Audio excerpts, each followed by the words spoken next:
Hey, welcome, friends, to episode 4 of the FMC podcast Play. Each week we explore how play impacts our lives, how it shapes the brain, opens the imagination, and invigorates the soul. So finding ways to bring more play into our life is just as important as getting to work each and every day or preparing 3 good healthy meals each day.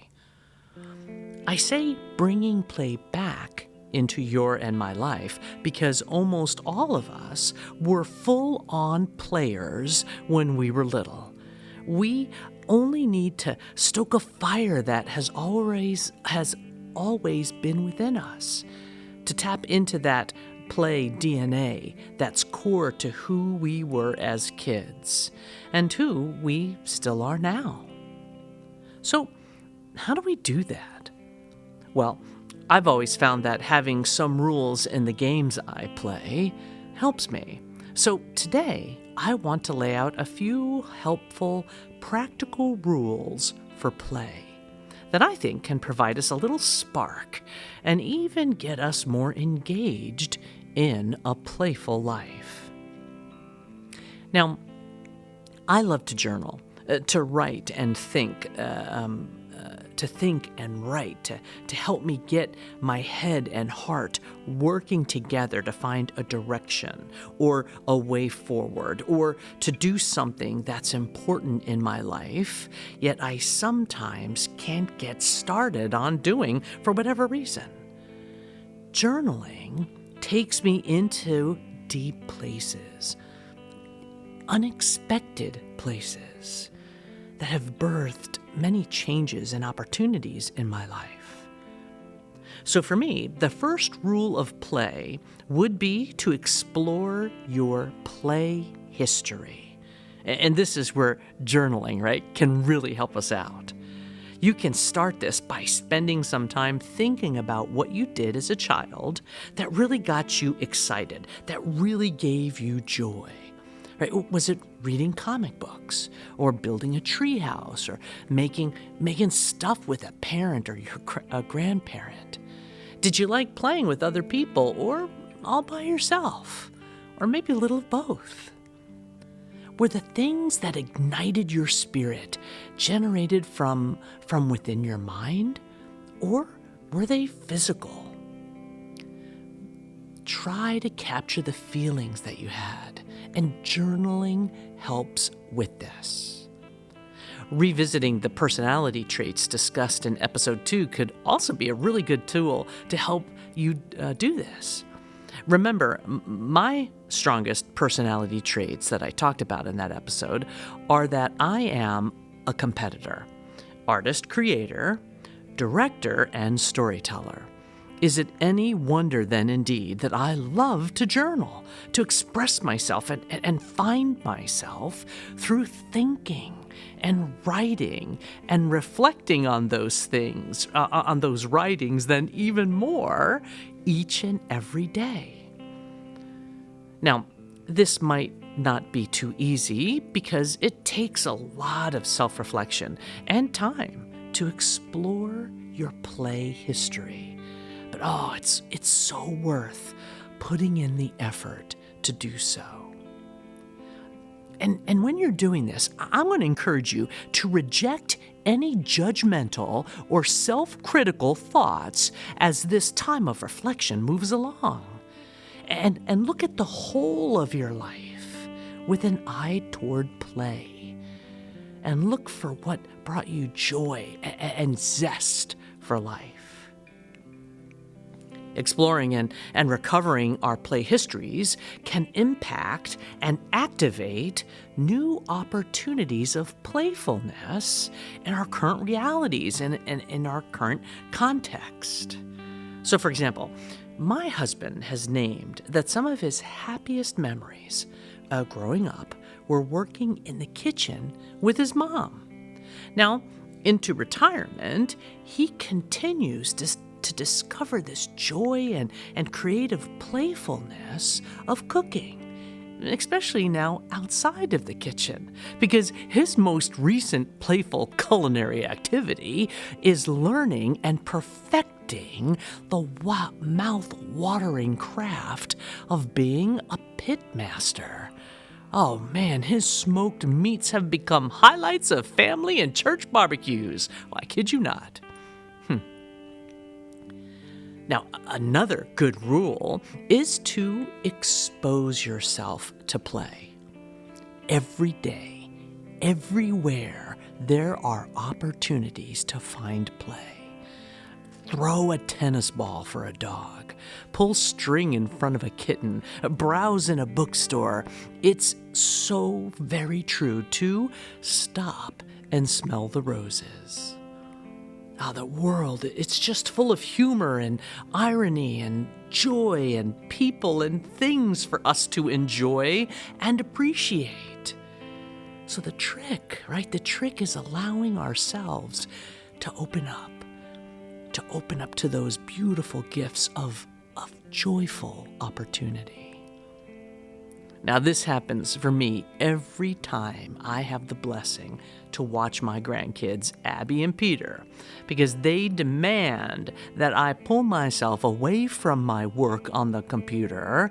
If I might be texting too long, to pull myself away from any of my devices and focus on them. Oh my gosh, my grandkids have the power of woo. They pull me into playing with them all the time, whether it's building towers or coloring or playing dress up or doing puzzles or just running with them. So no matter where my head or heart is, my grandkids remind me of the power of play, and I'm laughing and giggling, fully immersed in their world of the playful life. How are you exposing yourself to play each day? Now, another important rule for me is to give myself permission to be a playful beginner, right? A playful beginner. I think the biggest roadblock to play for most of us is the worry that we are going to look silly, undignified, and, well, goofy if we allow ourselves to truly play. Or some might think that perhaps it is irresponsible or immature and childish to give ourselves regularly over to play. Again, I'm going back to my husband. My husband, Rich, loves the fact that our twin daughters would always roll their eyes at his dad jokes and say, "Dad, you're so immature." Oh my gosh, it is now a go-to playful title that he proudly claims to this day. You know, nonsense and silliness comes so naturally to kids, but somehow, somewhere along the way, this gets pounded out of us by norms and society and culture or peer pressure that dismiss such playful opportunities. So give yourself permission to improvise, to mimic, to take on a long hidden hobby or gift. Give yourself permission to be immature. How can we be open to spontaneity in our lives if we don't feel comfortable testing new ways of expressing ourselves, pushed along by the joy and fun of the action? Because I think play is all about exploration, which means that you and I will be going places that maybe we haven't been before, or at least in a very long time. Don't be afraid to be a playful beginner. Another important rule of playfulness for me is to be active. One of the quickest ways that you and I can jumpstart play is to do something physical. I just move, I take a walk, I go on a bike ride, I throw a ball for our Chesapeake Bay Retriever Roo. Motion is perhaps the most basic form of play.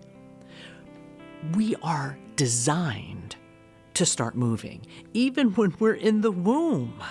We're moving and grooving, letting our presence be known. You know, the very first time my grinning and glee-filled grandson pulled himself up on his own 2 feet, I could see in his face the pure pleasure of this little triumph. What playful activity elicits a gleeful grin on your face? A final rule is to nourish whatever kind of play you choose to engage, and be with people who nourish it too. Oh man, we gotta practice play.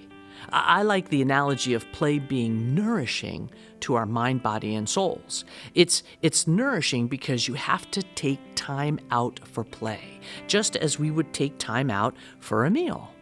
And this doesn't mean doing the play equivalent of fast food. No, because lack of play deficiency in our lives should be treated like malnutrition. It is a risk, a health risk to our body, mind, and soul. And play is all about enjoying life without having to be functional or productive all the time. Remember, I define play as any kind of purposeless, all-consuming, restorative activity. When we are experiencing the joyfulness of play, we often do not have anything to show for it, except, well, a happy heart or a spirit that is relishing the now, be it spent alone or with others. So we can go fishing or dance or plant tomatoes or play pickleball or watch a sunset without worrying about how much fish we catch or whether the tomatoes will ripen in time or if we win the match. We simply enjoy the creative, restorative process of play itself and whatever forms or activities we engage in. When I claim the power of play in my life, discover the art and creativity of play, and intentionally engage some rules in my playfulness, I find myself lost in that beautiful zone of healthy, holistic well-being, feeling that playful, out of time, in the zone, doing it for its own sake sensation. Play helps us to wake up each day feeling deeply grateful for the gift of life. Players are less frantic and fretful because our hearts can trust and hope. Playfulness creates a deeper harmony of mind, body, and spirit. So I want to invite you to join me in the challenge to try and be less productive. Oh yeah, you heard me right. And to be more playful this week. Let's let ourselves be a bit freer and not afraid to try something new. Let's focus on wonder. Try to see the world through the eyes of a child, actually through our own inner child of so long ago, and discover what joy and happiness can be in this crazy world that just keeps coming after us. Life is a playground waiting to be explored. Let's just get on out there and have some fun. Will you join me? Have a great week.